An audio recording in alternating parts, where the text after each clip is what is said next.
Hello बच्चों, नमस्कार। आपका स्वागत है यूनिक ऑनलाइन स्टडी में। आज के हम क्लास में जानेंगे क्लास 10th के लिए विज्ञान का मॉडल सेट नंबर 2 जो टर्म 1 एग्जाम्स में पूछेगा। 40 मार्क्स का रहेगा, टोटल प्रश्न रहेगा 40। ठीक है, तो ये 40 प्रश्न को हम 1 बाय 1 सभी को अच्छे से समझेंगे। वीडियो पे अंत तक बने रहें और सभी प्रश्नों को अच्छे से समझेंगे, याद करेंगे। ठीक है, चलिए स्टार्ट करते हैं सबसे पहले प्रश्न से। सबसे पहले प्रश्न से। सबसे पहला प्रश्न है, यदि किसी अवतल दर्पण की फोकस दूरी f तथा वक्रता त्रिज्य r हो तो दोनों में रिलेशन क्या होगा। जैसा कि पता है कि जो f निकालते हैं r का हाफ करते हैं, तो f equal to r by two. तो आपका सही ऑप्शन हो जाएगा आपका f equal to r by two, B option सही हो जाएगा। तीसरा प्रश्न है, प्रकाश के परावर्तन के कितने नियम हैं। तो प्रकाश के परावर्तन के या अपवर्तन के 2 नियम होते हैं। कितने नियम? तो 2 नियम। तीसरा प्रश्न है, समतल दर्पण द्वारा बना प्रतिबिंब कैसा होता है। तो समतल दर्पण द्वारा बना प्रतिबिंब ये हमेशा क्या होता है? काल्पनिक होता है। कैसा होता है? तो काल्पनिक। काल्पनिक प्रतिबिंब हमेशा कैसा बनता है? तो सीधा बनता है। और समतल दर्पण में प्रतिबिंब सीधा बनेगा, इसलिए क्या होगा? काल्पनिक होगा। चौथा प्रश्न है, वाहनों के पक्ष दृश्य दर्पण के रूप में किस दर्पण का उपयोग किया जाता है। कोई भी गाड़ी देखेंगे तो उसके पीछे देखने के लिए, पीछे का दृश्य देखने के लिए किस दर्पण का उपयोग करते हैं। ठीक है, ड्राइवर के बगल में जो दर्पण लगा रहता है उसको बोलते हैं पक्ष दृश्य दर्पण। ठीक है, तो कौन सा दर्पण होता है? तो ये आपको होता है उत्तल दर्पण। सही ऑप्शन हो जाएगा बी। इसका 5वां प्रश्न क्या है देखिएगा। तो 5वां प्रश्न बोल रहा है, निम्न में से कौन सा पदार्थ लेंस बनाने के लिए प्रयुक्त नहीं किया जाता है। तो जल का उपयोग होता है, कांच का भी उपयोग होता है, प्लास्टिक का उपयोग होता है, लेकिन मिट्टी का उपयोग नहीं होता है। सही ऑप्शन हो जाएगा आपका मिट्टी। 6ठा प्रश्न है, काल्पनिक प्रतिबिंब होता है। तो काल्पनिक प्रतिबिंब आपका होता है कैसा? तो काल्पनिक प्रतिबिंब हमेशा सीधा होता है। कैसा होता है? सीधा होता है। 7वां प्रश्न है, यदि f का मान 12 सेंटीमीटर है तो r का मान क्या होगा। तो r जो होता है f से दुगना होता है, तो हो जाएगा 12 दूना 24 सेंटीमीटर। ठीक है, चलिए इसके बाद देखते हैं।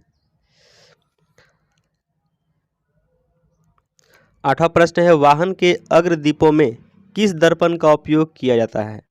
वाहन के अग्रदीप, किसी भी गाड़ी के हेडलाइट जो आगे होता है उसमें कौन सा दर्पण का उपयोग होता है। तो गाड़ी के हेडलाइट में जो होता है वो होता है अवतल दर्पण का उपयोग। अवतल दर्पण का उपयोग होता है प्रकाश की किरणों को किसी एक बिंदु पर फोकसित करने के लिए उपयोग होता है। ठीक है, तो यदि गाड़ी के हेडलाइट में यदि हम क्या करेंगे, अवतल दर्पण लगाएंगे तो प्रकाश की किरणों को एक सीधी रेखा में फोकस करेगा। ठीक है, यदि उत्तल दर्पण लगा देंगे तो प्रकाश की किरणों को क्या करेगा? फैला देगा। ठीक है, चलिए इसके बाद 9वां प्रश्न देखिएगा, अवतल लेंस के सामने रखी वस्तु का प्रतिबिंब सदैव होता है। तो अवतल लेंस के सामने यदि कोई भी वस्तु रखते हैं तो उसका जो प्रतिबिंब बनता है हमेशा सीधा और आभासी बनता है। हमेशा सीधा और आभासी बनता है। तो आपका सही ऑप्शन हो जाएगा आपको ए। ठीक है, 10वां प्रश्न है, डायोप्टर मात्रक है। डायोप्टर किसका मात्रक है? तो लेंस की शक्ति का या लेंस की क्षमता का मात्रक होता है डायोप्टर। ठीक है बच्चों, इसके बाद चलते हैं 11 प्रश्न से।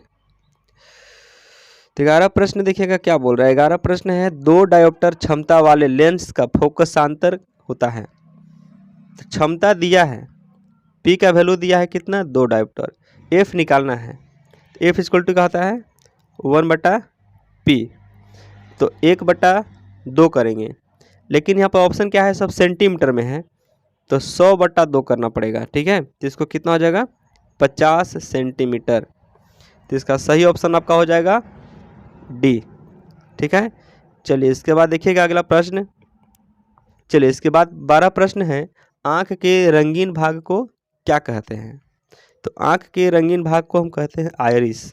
क्या कहते हैं? तो आइरिस। इसके बाद देखेंगे अगला प्रश्न 13, मानव नेत्र के किस भाग पर किसी वस्तु का प्रतिबिंब बनता है। तो इसका सही जवाब हो जाएगा आपका दृष्टिपटल। तो मानव के दृष्टिपटल पर, जिसको हम रेटिना बोलते हैं, तो रेटिना पर क्या होता है? किसी भी वस्तु का प्रतिबिंब बनता है। ठीक है, 14 प्रश्न है, दिए गए समीकरणों में कौन सी रासायनिक अभिक्रिया हो रही है। तो देखिए यहाँ दिया हुआ है, ये अभिकारक है। अभिकारक किसको बोलते हैं? जो अभिक्रिया में भाग लेता है। इसके बाद इसके फलस्वरूप बन रहा है, इसको बोलते हैं उत्पाद। तो एक अभिकारक मिलकर दो या दो से अधिक उत्पाद बनाता है तो उसको बोलते हैं वियोजन अभिक्रिया। तो यहाँ पर क्या हो रहा है? वियोजित हो रहा है, इसलिए वियोजन अभिक्रिया आपका बी ऑप्शन सही हो जाएगा। चलिए इसके बाद देखते हैं 15 प्रश्न। 15 प्रश्न है कि निम्नलिखित में कौन सी रासायनिक अभिक्रिया संतुलित है? तो समीकरण कौन सा जो है संतुलित है उसको चेकआउट करना है। तो देखिए सबसे पहला में क्या कह रहा है कि सोडियम है 2, अगर LHS की तरफ चलते हैं, ठीक है, जो अभिकारक है, अभिकारक की तरफ चलेंगे तो सोडियम 2 है और इधर कितना है? सोडियम 1 है। तो ये क्या है? बैलेंस नहीं है। बी ऑप्शन में है 4 एल्युमिनियम इधर साइड है, उधर साइड है 2 और 2 कितना? 4 एल्युमिनियम। ऑक्सीजन 2 दूना 4 है और इधर ऑक्सीजन 3 दूना कितना है? 6 है। तो ये भी क्या है? अनबैलेंस है। तीसरा ऑप्शन है कॉपर 2 है, तीसरा ऑप्शन में कॉपर 2 है, इधर कॉपर 1 है। ये भी क्या है? अनबैलेंस है, ये भी सही नहीं है। चौथा लास्ट ऑप्शन है जिंक 1 है, इधर भी जिंक 1 है, कॉपर 1 है, कॉपर 1 है, SO4 है, SO4 है। ठीक है, तो आपका सही ऑप्शन हो जाएगा आपका डी। चलिए इसके बाद चलते हैं 16 प्रश्न के लिए।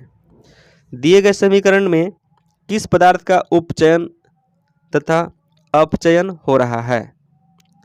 तो इसमें आपका सही ऑप्शन कौन हो जाएगा? तो देखिएगा क्या दिया है, PbO प्लस Cu और Pb प्लस CO। इसे क्या बोल रहा है? उपचयन और अपचयन। तो उपचयन उसको बोलते हैं जिसमें ऑक्सीजन का योग होता है। उपचयन किसको बोलते हैं? जिसमें ऑक्सीजन का योग होता है। और जिसमें ऑक्सीजन की ह्रास होती है, कमी होता है, उसको बोलते हैं अपचयन। तो इसमें क्या है कि बी ऑप्शन में देखिएगा ध्यान से कि कॉपर जो है, कॉपर में क्या है? ऑक्सीजन का योग हो रहा है। तो कॉपर में ऑक्सीजन का योग हो रहा है तो कॉपर का हो गया उपचयन। ठीक है, और Pb जो था PbO, इससे ऑक्सीजन का मुक्त हो रहा है, ऑक्सीजन यहाँ से निकल रहा है तो PbO का हो जाएगा अपचयन हो रहा है। तो PbO का अपचयन हो रहा है और कॉपर का उपचयन हो रहा है, तो सही ऑप्शन हो जाएगा आपका बी ऑप्शन। ठीक है, चलिए बच्चों इसके बाद चलते हैं 17 प्रश्न। 17 प्रश्न है विकृत गंधिता कौन से अभिक्रिया के कारण होता है? तो विकृत गंधिता होता है आपका उपचयन के कारण, क्योंकि इसमें ऑक्सीजन का योग होता है, जिसके कारण क्या होता है? विकृत गंधिता, मतलब कोई भी वस्तु खराब हो जाता है। ठीक है, जब किसी वस्तु को लंबे समय तक छोड़ देते हैं तो उसमें कुछ विशेष प्रकार का एक गंध उत्पन्न होता है जिसको दुर्गंध बोलते हैं, और यही दुर्गंध जो उत्पन्न होता है इसी को बोलते हैं विकृत गंधिता। ये किसके कारण होता है? तो ऑक्सीजन के संपर्क में जब कोई वस्तु आ जाता है, खाद्य पदार्थ, ठीक है, तो उसको विकृत गंधिता बोलते हैं। तो यहाँ पर सही ऑप्शन कौन हो जाएगा? उपचयन। ठीक है, चलिए इसके बाद चलते हैं 18 प्रश्न। चूने से सफेदी करते समय चूना में पानी डालने पर ऊष्मा निकलती है, इसमें कौन सी अभिक्रिया होती है? जब चूना में हम पानी डालते हैं तो देखते होंगे कि चूना जो होता है, चूना का पानी हीट हो जाता है। ठीक है, तो उसमें क्या हो रहा है? ऊष्मा निकल रहा है, हीट ऊष्मा जिसको बोलेंगे। तो ये कौन सा अभिक्रिया का उदाहरण है? ठीक है, तो आपका सही ऑप्शन हो जाएगा ऊष्माक्षेपी। जिसमें ऊष्मा का उत्सर्जन होता है वो होता है ऊष्माक्षेपी, और जिसमें ऊष्मा की आवश्यकता होती है उसको बोलते हैं ऊष्माशोषी अभिक्रिया। ठीक है, तो यहाँ पर ऊष्मा मुक्त हो रहा है इसलिए बोलेंगे ऊष्माक्षेपी अभिक्रिया। चलिए 19 प्रश्न है लोहे की कील को कॉपर सल्फेट के विलयन में डालने पर, जब लोहे की कील को हम कॉपर सल्फेट के विलयन में डालेंगे तो कॉपर सल्फेट का विलयन नीला रंग का धूसर हो जाता है। ठीक है, नीले रंग का क्या हो जाता है? धूसर हो जाता है। तो इस अभिक्रिया में कौन सी अभिक्रिया हो रही है? तो यहाँ पर क्या होता है कि लोहे की कील को जब Fe को कॉपर सल्फेट CuSO4 के विलयन में डुबाते हैं तो यहाँ पे Fe जो है अधिक क्रियाशील धातु है कॉपर के तुलना में, तो कॉपर को क्या करेगा? विस्थापित कर देगा। तो यहाँ से बनेगा FeSO4 और प्लस Cu को क्या कर देगा? विस्थापित कर देगा। यहाँ मतलब क्या है? ये अधिक क्रियाशील धातु है Fe, कॉपर को क्या करेगा? विस्थापित कर देगा, वहाँ से हटा देगा और अपना जगह ले लेगा। इसको बोलते हैं विस्थापन अभिक्रिया। तो 19 का सही ऑप्शन हो जाएगा आपका सी। ठीक है बच्चों, चलिए 19 का आपका सही ऑप्शन हो जाएगा सी। 18 का सही ऑप्शन ए था, 17 का ऑप्शन ए था। ठीक है, चलिए 20 का चलते हैं। निम्नलिखित में कौन सा प्राकृतिक सूचक है? मिथाइल ऑरेंज, फिनोल्फथेलिन, लिटमस या मिथाइल रेड, ये चारों में कौन सा जो है प्राकृतिक सूचक है? तो इसका सही ऑप्शन हो जाएगा आपका लिटमस। लिटमस क्या है? प्राकृतिक सूचक है जो लिचेन नामक पौधे से निर्माण किया जाता है। ठीक है, चलिए इसके बाद चलते हैं अगला प्रश्न 21 से। 21 प्रश्न है, निम्नलिखित में से किस पदार्थ में लिटमस पत्र डालने पर वह लाल नहीं हो जाएगा? किस पदार्थ में लिटमस पेपर डालने पर वह लाल नहीं होगा? ठीक है, तो यहाँ पर सही ऑप्शन कौन हो जाएगा? देखिएगा, ये क्या है? HCl अम्ल है, HNO3 ये भी अम्ल है, CH3COH ये भी क्या है? एसिटिक अम्ल है। तो ये क्या है? क्षारीय है, तभी तो क्या होगा? लाल नहीं होगा, क्योंकि अम्ल क्या होता है कि नीले लिटमस पेपर को लाल कर देता है। ठीक है, तो इसलिए क्या होगा? चौथा ऑप्शन से हो जाएगा। तो इसमें सही ऑप्शन होगा आपका होगा डी। ठीक है, 22वां प्रश्न है, दिए गए किस लवण में क्रिस्टलीकरण का जल मौजूद है? क्रिस्टलीकरण का जल मौजूद किस में है? तो देखिएगा CuSO4 5H2, यहाँ पर देखिएगा H2O 5 भाग जल है, तो इसी को बोलते हैं 5 भाग जो जल है 5 भाग, इसको बोलते हैं क्रिस्टलीकरण जल। ठीक है, 23 प्रश्न है, अग्निशामक यंत्र में किस लवणों का उपयोग किया जाता है? अग्निशामक यंत्र में उपयोग किया जाता है sodium bicarbonate, NaHCO3, sodium bicarbonate बोलिए या सोडियम हाइड्रोजन कार्बोनेट बोलिए। 24 प्रश्न है, 24 प्रश्न का देखिएगा सही से। जल की अनुपस्थिति में हाइड्रोक्लोरिक अम्ल, जल की अनुपस्थिति में जब जल नहीं रहेगा तब हाइड्रोक्लोरिक अम्ल अपना अम्लीय गुण प्रदर्शित नहीं करता है, क्यों? तो जैसा कि हम जानते हैं कि हाइड्रोक्लोरिक अम्ल जो भी अम्ल है वो जल की उपस्थिति में ही क्या करते हैं? आयन मुक्त करते हैं, हाइड्रोजन आयन। ठीक है, तो जल की अनुपस्थिति में जो है हाइड्रोजन आयन उपस्थित नहीं होते हैं, तो सही ऑप्शन हो जाएगा आपका बी। उसमें हाइड्रोजन आयन उपस्थित नहीं रहते हैं, जिसके कारण वो अम्लीय गुण प्रदर्शित नहीं करते हैं।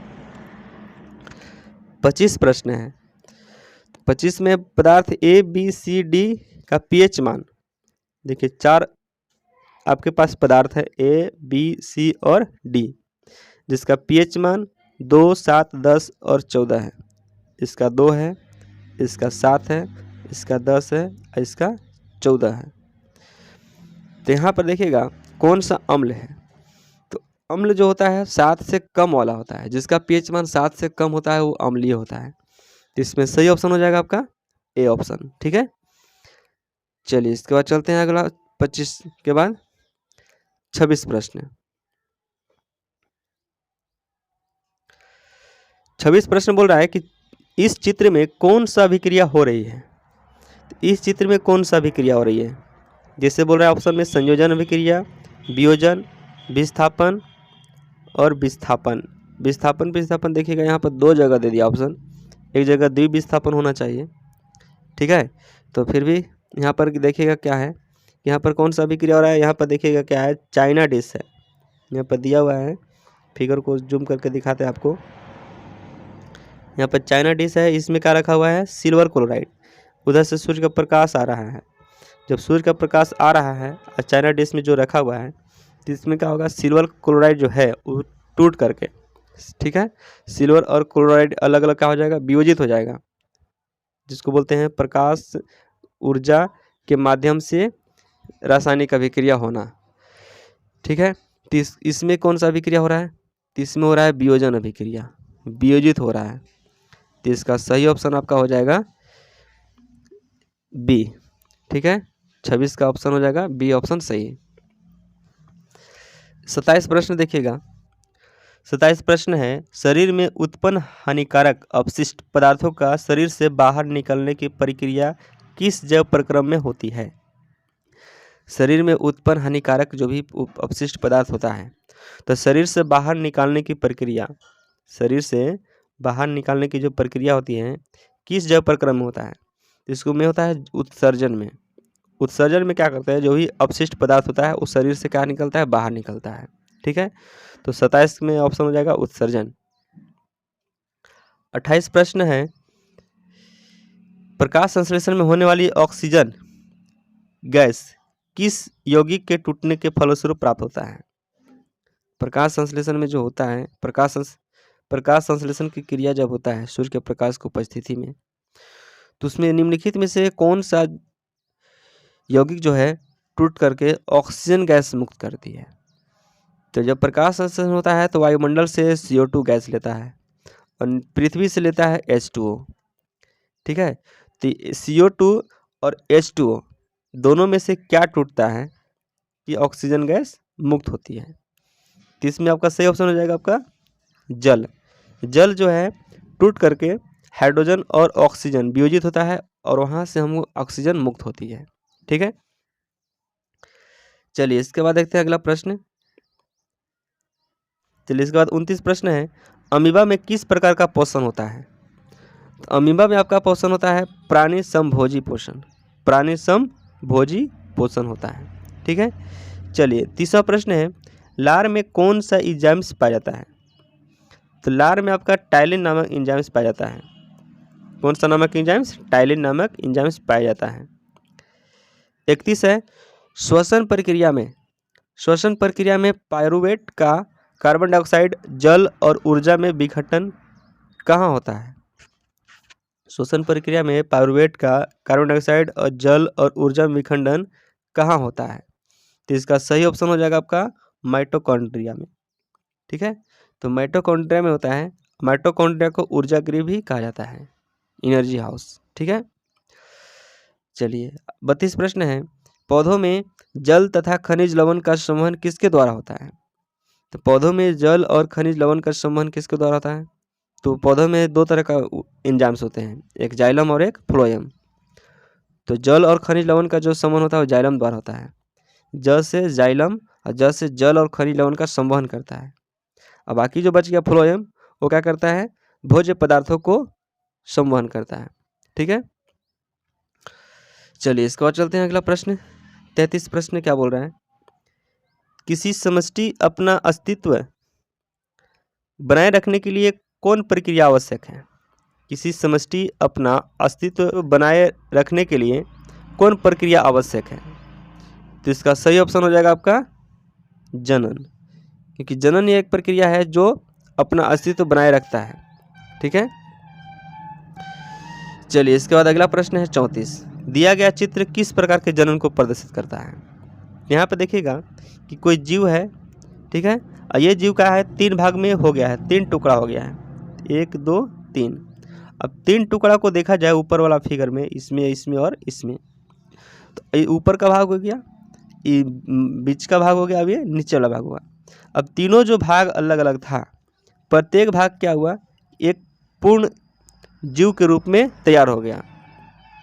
जैसे पहले था वैसे फिर से क्या बन गया, नया बन के तैयार हो गया। तो इसको बोलते हैं पुनरुद्भवन। कौन सा बोलते हैं? पुनरुद्भवन।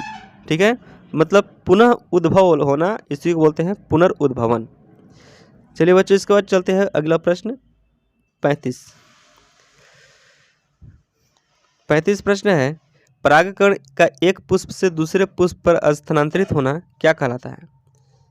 जब पुष्प में परागकण एक पुष्प से दूसरे पुष्प मतलब फूल पर जाता है तो इस क्रिया को बोलते हैं, इसको बोलते हैं परागण। क्या बोलते हैं? परागण। 36 प्रश्न है, भ्रूण को माँ के गर्भाशय की किस भाग से पोषण मिलता है? तो भ्रूण को माँ के गर्भाशय से प्लेसेंटा भाग से क्या मिलता है? पोषण मिलता है। तो भ्रूण, माँ के अंदर जो भ्रूण होता है उसका पोषण कहाँ से होता है? तो प्लेसेंटा से। 37 प्रश्न है, एक उत्तम ऊर्जा के स्रोत का क्या विशेषता है? एक उत्तम ऊर्जा किसको कहेंगे? तो एक उत्तम ऊर्जा किसको कहेंगे? तो इसका सही ऑप्शन हो जाएगा आपका प्रति एकांक द्रव्यमान अधिक कार्य करें। प्रति एकांक द्रव्यमान मतलब क्या हो कि छोटा से छोटा इकाई भाग भी क्या हो, अच्छा से जले, धुआं कम दे और अधिक मात्रा में ऊष्मा उत्पन्न करें। इसी को बोलते हैं उत्तम ऊर्जा का स्रोत। ठीक है। चलिए 38 प्रश्न है, पवन ऊर्जा का उपयोग करने के लिए पवन की चाल कम से कम कितनी होनी चाहिए? तो पवन ऊर्जा का उपयोग करने के लिए पवन की चाल कम से कम 15 किलोमीटर प्रति घंटा होना चाहिए। तो 38 का सही ऑप्शन हो जाएगा आपका ए। 39 प्रश्न है, निम्नलिखित में कौन समाप्य ऊर्जा स्रोत है? कौन सा ऊर्जा स्रोत है जो समाप्य है? समाप्य मतलब कि जो समाप्त हो जाएगा। तो सौर ऊर्जा समाप्त नहीं होगा, कोयला समाप्त हो जाएगा, नाभिकीय ऊर्जा समाप्त नहीं होगा, ज्वारीय ऊर्जा समाप्त नहीं होगा। तो इसमें सही ऑप्शन हो जाएगा आपका बी। ठीक है, चलिए 40 प्रश्न है, पराग कोश में होते हैं। तो पराग कोश में क्या होते हैं? तो पराग कोश में क्या होता है? बाह्य दर होता है, अंडाशय होता है, अंडक होता है कि परागकण होता है? तो पराग कोश में परागकण होता है। क्या होता है? तो परागकण। चलिए बच्चों फटाफट रिवीजन कर लेते हैं। पहला प्रश्न है, यदि किसी अवतल दर्पण की फोकस दूरी एफ है, आर है, दिया हुआ है तो F equal to r by 2 होता है। सही ऑप्शन बी हो जाएगा। प्रकाश के परावर्तन के कितने नियम होते हैं? 2 नियम होते हैं। समतल दर्पण द्वारा बना प्रतिबिंब कैसा होता है? जब तक काल्पनिक होता है। वाहनों के पश्च दृश्य में किस प्रकार का दर्पण उपयोग होता है? उत्तल दर्पण होता है। निम्नलिखित में कौन सा पदार्थ लेंस बनाने में काम नहीं होता है? तो मिट्टी काम नहीं आता है। ठीक है, चलिए इसके बाद देखिए अगला प्रश्न क्या है कि काल्पनिक प्रतिबिंब होता है। काल्पनिक प्रतिबिंब कैसा होता है? तो हमेशा सीधा होता है। एफ का मान 12 सेंटीमीटर, आर का मान कितना होगा? आर का मान दोगुना हो जाएगा, 12 दूना 24 सेंटीमीटर। ठीक है, चलिए इसके बाद देखते हैं अगला प्रश्न। देखिएगा 8वां है, वाहन के अग्रदीप आगे हेडलाइट में कौन सा दर्पण उपयोग करते हैं? तो ये आपका करते हैं अवतल दर्पण। 9वां प्रश्न है कि अवतल लेंस के सामने रखी वस्तु प्रतिबिंब हमेशा कैसा बनता है? तो बनता है आभासी और सीधा। 10वां है, डायोप्टर मात्रक किसका है? तो लेंस की शक्ति का मात्रक है। ठीक है, चलिए इसके बाद देखिए अगला प्रश्न क्या है। 2 डायोप्टर क्षमता वाले फोकस दूरी निकालना है। तो 2 डायोप्टर क्षमता के फोकस दूरी निकालने के लिए एफ इक्वल टू क्या करेंगे? 100/2 कर देंगे, हो जाएगा 50 सेंटीमीटर। ठीक है, तो इसका सही ऑप्शन हो जाएगा डी। 12 है, आँख के रंगीन भाग को देखने के लिए कौन सा 12 आँख के रंगीन भाग को क्या कहते हैं? उसको आइरिस बोलते हैं। मानव नेत्र के जिस भाग पर प्रतिबिंब बनता है, मानव नेत्र के दृष्टि पटल पर फिगर बनता है। ठीक है, चलिए इसके बाद देखिएगा अगला प्रश्न है कि 14 में रासायनिक समीकरण क्या हो रहा है? ठीक है, तो इसमें हो रहा है वियोजित हो रहा है, तो इसको वियोजन अभिक्रिया बोलेंगे। 15 है, कौन सी रासायनिक अभिक्रिया संतुलित है? तो इसमें सही संतुलित कौन था?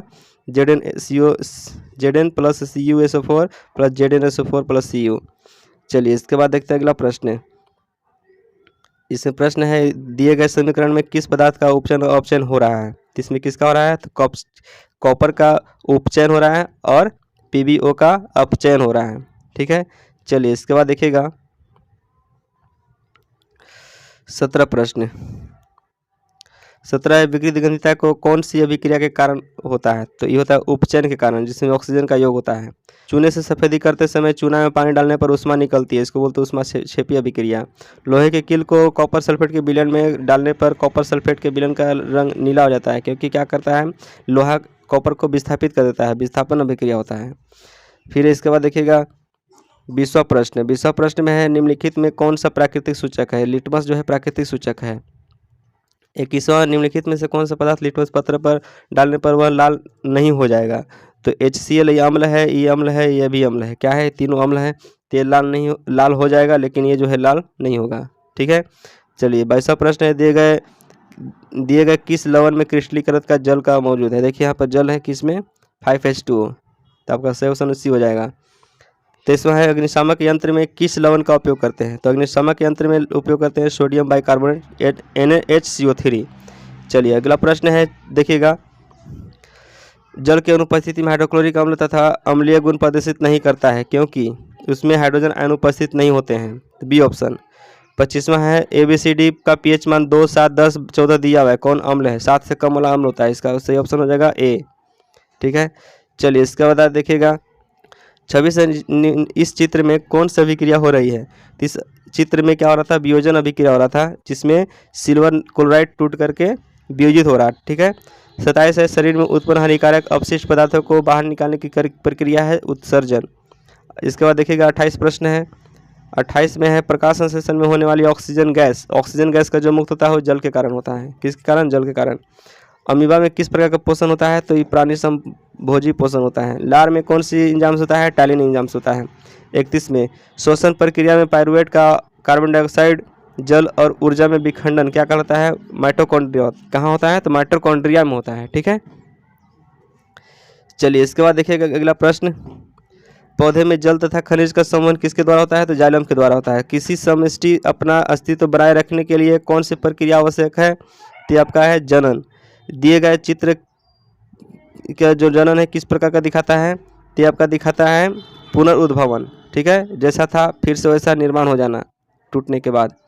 चलिए इसके बाद देखिएगा अगला प्रश्न, चलिए इसके बाद देखिए अगला प्रश्न क्या है? 35 प्रश्न है, परागकण का एक पुष्प से दूसरे पुष्प पर स्थानांतरित होना, इसको बोलते हैं परागण। भ्रूण को माँ के गर्भाशय के किस भाग से पोषण मिलता है? तो प्लेसेंटा से मिलता है।